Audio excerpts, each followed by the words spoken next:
हूँ आपका होस्ट अमिज खान। पंचायती चुनाव के विशेष कवरेज में मैं मौजूद हूँ दरभंगा जिला के हनुमान नगर प्रखंड के पंचोप पंचायत में, और हमारे साथ खास बातचीत करने के लिए जो मौजूद है वो पंचायत समिति रानी चौधरी के पति विकास कुमार चौधरी जी हैं, और बहुत ही लोकप्रिय हैं, भावी प्रत्याशी कह लीजिए इनको।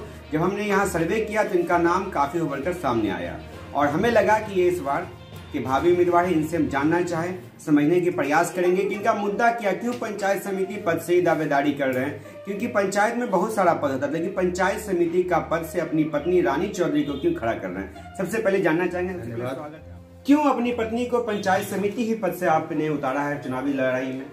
पिछले 4 पंचवर्षीयों में जो यहाँ पे उम्मीदवार हुए हैं या पंचायत समिति पद से जो भी जीत के आए हैं, उन्होंने पंचायत समिति के किसी भी काम को धरातल पर नहीं रखा है। पंचायत समिति का जो दायित्व होता है उस दायित्व का पूर्णतः निर्वहन अभी तक पूर्ण नहीं हो पाया है हमारे पंचायत में। यही सोचकर हमने ये कोशिश किया कि पंचायत समिति का चुनाव लड़कर ग्राम के पंचायत वासियों को, ग्राम वासियों को इस तरह के बताया जाए कि पंचायत समिति भी एक अहम पद होता है, जिसके अंतर्गत गांव की कुछ जो बुनियादी योजनाएं हैं वो पंचायत समिति के अंतर्गत आता है, और लोग इसके बारे में जागरूक हो, जानकारी उन्हें मिले, आने वाले भविष्य के लिए, आने वाले समय के लिए लोग उसके प्रति जागृत हो। और सबसे बड़ी बात, पंचायत समिति के अंतर्गत कृषि, मछली पालन, भंडारण, ये सारे काम होते हैं, लेकिन पिछले 20 सालों में हमारे पंचायत में ऐसा कोई भी काम नहीं हुआ है। इसलिए हमने ये मन बनाया कि पंचायत समिति पद पर उम्मीदवार बनके हम समाज को और समाज के विभिन्न वर्गों को ये संदेश दें कि पंचायत समिति भी एक प्रमुख पद होता है और उसका भी योगदान पंचायत के विकास में एक अहम होता है। सर, पंचायत समिति का जहाँ तक जानकारी मुझे है, पंचायत समिति का कार्य होता है कि जो सड़कें होती है एक पंचायत से दूसरे पंचायत में उसको जोड़ना, ये भी एक काम है। और आपके यहाँ की जो सड़कें हैं, मैंने जैसे जानता हूँ फुलवरिया जाने का रास्ता होता है जी, वो काफी दयनीय स्थिति में जी। क्या जी, बिल्कुल। पिछले जो 20 वर्ष बीता है उसमें जो हमारे गाँव के मुख्य पथ से दूसरे गाँव के जाने के लिए कोई भी किसी रूप से नहीं हो पाया है। कुछ सड़कें बने भी तो वो सड़कें किसी काम की नहीं रही। बाढ़ का पानी यहाँ हर साल आता है और सड़कें अस्त व्यस्त हो जाती है, दोबारा उस पर किसी तरह का मरम्मत का काम नहीं हो पाता है। दूसरा, सबसे बड़ी बात, यदि हम सड़कों की बात करें तो हमारे गांव के मुख्य सड़क भी बरसात के समय में डूबे हुए रहते हैं। पंचायत समिति स्तर पर यदि हमें जनता का आशीर्वाद मिलता है तो जो मूल रूप से गाँव की कनेक्टिविटी के लिए सड़क है, मुख्य सड़क है, अप्रोच सड़क है, सारे सड़कों का पुनर्निर्माण किया जाएगा। और पुनर्निर्माण के साथ साथ लोगों को ये भी बताया जाएगा कि यदि आदमी के अंदर इच्छा शक्ति हो तो सड़क क्या किसी भी तरह का निर्माण सुनिश्चित होगा ही। नहीं, ये आप जब चुनावी मैदान में उतारे हैं अपनी पति रानी चौधरी जी को, इसका कुछ उद्देश्य होगा, विगत 5 वर्षों में आपने देखा होगा, कुछ एजेंडा होगा, वो एजेंडा थोड़ा मुझे समझाइए। क्या? बस हमारा मुख्य एजेंडा है सड़क, बिजली और शिक्षा। ये मुख्य बुनियादी जरूरतें हैं यहाँ के पब्लिक के लिए। ना यहाँ पे शिक्षा व्यवस्था उत्तम है, न यहाँ की सड़कें उत्तम है, ना यहाँ पे बिजली की व्यवस्था सही ढंग से चलता है। बिजली अब कुछ हद तक ठीक हुआ है, लेकिन सड़क की व्यवस्था, शिक्षा व्यवस्था, ये 2 मुख्य मुद्दा है जिससे अभी तक हमारे पंचायत के वासी पूर्ण रूप से वंचित रहे हैं। मैं उन्हें यह पूर्ण रूप से आश्वस्त कराता हूँ कि हमारे जीत के आने के बाद उन्हें ये जो बुनियादी सुविधाएं हैं, शिक्षा और सड़क, निश्चित रूप से प्राप्त होंगी।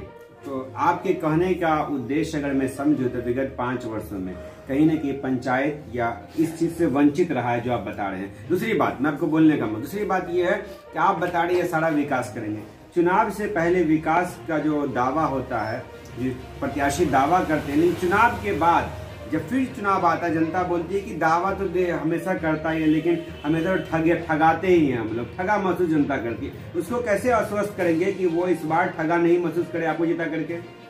मैं जनता को यह आश्वस्त करना चाहूंगा, यदि मैं इस पद पे जीत के आता हूं तो उनकी मूलभूत सुविधाएं जो मैंने बताया है वो सारी सुविधाओं को पूर्ण करूंगा, और पूर्ण करके उनके आशीर्वाद से ही मैं यह पंचायत का विकास करूंगा, और दोबारा उनके पास उसी स्थिति में पहुंचूंगा चुनाव का वोट मांगने के लिए, जब मैं अपने वादे पर पूर्ण रूप से खड़ा उतरूंगा। उसके बाद ही मैं पंचायत में किसी भी मतदान दोबारा चुनाव में वोट मांगने के लिए जाऊंगा। ये 5 वर्ष मैं अपने पूर्ण रूप से अपने जनता के प्रति समर्पित रहूंगा और उनके हर एक मांगों को जो पंचायत समिति के स्तर पर मैं पूर्ण होने वाला होगा, निश्चित रूप से पूर्ण करूंगा। विकास की बात जब करते हैं तो विकास से जनताओं की जो प्रतिक्रियाएं मिलती है, जनता बताती है कि विकास तो यहाँ प्रतिनिधि अपना करते हैं, पंचायत का कहाँ विकास होता है, इसलिए जनता ठगा महसूस करती है। तो क्या आप नहीं अपना विकास करेंगे, आप नहीं लूटेंगे, आप नहीं घोटाला करेंगे, ये भी बड़ा मुद्दा बनता है। जनता बोलती है कि ये तो आया है, योजना का बंदरबाट करेगा, कुछ धरातल पर होगा, कुछ पॉकेट में जाएगा, कुछ घर में जाएगा, घर भर जाएगा, फिर उसकी उसी तरह रहेगा सब। नहीं, मैं जनता को ये आश्वस्त करना चाहूंगा, जो मुझे वो अपना आशीर्वाद देके पंचायत समिति पद पे लाएंगे तो मैं उनका जो मूलभूत सुविधाएं हैं, जो उनकी जरूरतें हैं, उसको मैं अक्षरशः और क्रमशः हर एक चीज को पालन करूंगा।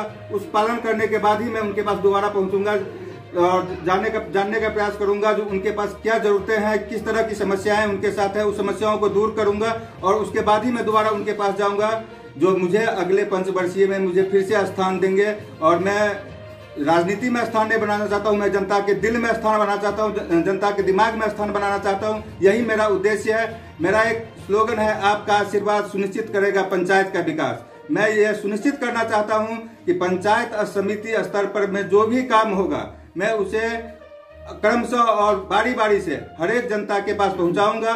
उस पहुंचाने के क्रम में हो सकता है मुझसे त्रुटि हो, मुझसे गलतियां हो, मैं जनता के सहयोग से ही हर एक बात के बारे में जानकारी लूंगा, उनकी कमजोरियों को, उनकी परेशानियों को दूर करूंगा और उसके बाद ही अगले पंचवर्षीय में मैं उनसे दोबारा वोट मांगने के लिए जाऊंगा। विगत 5 वर्ष में जो हुआ नहीं हुआ, मैं जनता को दिखाना चाहता हूं कि विगत 5 वर्ष में या पिछले 20 साल में जो नहीं हुआ है वो इस 5 साल में निश्चित रूप से जरूर होगा। एक चीज और समझाइए थोड़ी। आपने बताया कि यदि आप जनता के जो मांग है, जो डिमांड है, जो मुद्दा है, उन पर आप नहीं काम किए तो आप चुनाव में नहीं आएंगे, क्या मैं समझ लूं? बिल्कुल, मैं ये आश्वस्त करता हूं इस चैनल के माध्यम से, यदि मैं जनता की उम्मीदों पर खरा नहीं उतरूंगा तो अगले पंचवर्षीय में अगली बार जो मुखिया का चुनाव होगा, पंचायत स्तर का चुनाव होगा, उसमें मैं किसी तरह का अपना भागीदारी नहीं करूंगा। जैसा मुझे जानकारी है कि यहाँ अपर फॉरवर्ड या बैकवर्ड आपके यहाँ अक्सर होता रहता है और राजनीति भी ये फैक्टर बनती है। पिछली बार मुखिया के चुनाव में ये फैक्टर बहुत बड़ा बना था, जैसा मैं जानता हूँ। तो आप उन समुदाय से जात पात की भेदभाव आप नहीं करेंगे, धर्म की जो राजनीति होती है वो नहीं करेंगे, केवल विकास की राजनीति करेंगे? देखिए, मेरे चुनाव प्रचार का एक स्लोगन है, जात पात का भेद नहीं, मानवता धर्म हमारा है, सेवक बनकर सेवा करना, यही उद्देश्य हमारा है। मेरा उद्देश्य ही सेवक बन के सेवा करना है। मैं जनता को पूर्ण रूप से आश्वस्त करूंगा कि मैं उनका एक पद पे आके नहीं, एक सेवक बन के उनके सामने आना चाहता हूं और सेवा मैं उनके तत्पर रहूंगा, हमेशा उनके साथ रहा हूं अभी तक, हर कदम पे उनके साथ रहूंगा। जहां तक जात पात की बात है तो मैं जात पात के और धर्म जात को किसी प्रकार से नहीं मानता हूं। हर एक जगह पे हमारा जाना आना है, हर एक समुदाय से मेरा मिलना जुलना है और मैंने आज तक कभी उन लोगों के साथ इस तरह का व्यवहार नहीं किया जिससे उनको लगे कि मैंने जात पात के नाम पे या धर्म संप्रदाय के नाम पे मैंने उनके साथ कुछ गलत व्यवहार किया है या किसी तरह का मैंने दुर्व्यवहार किया है।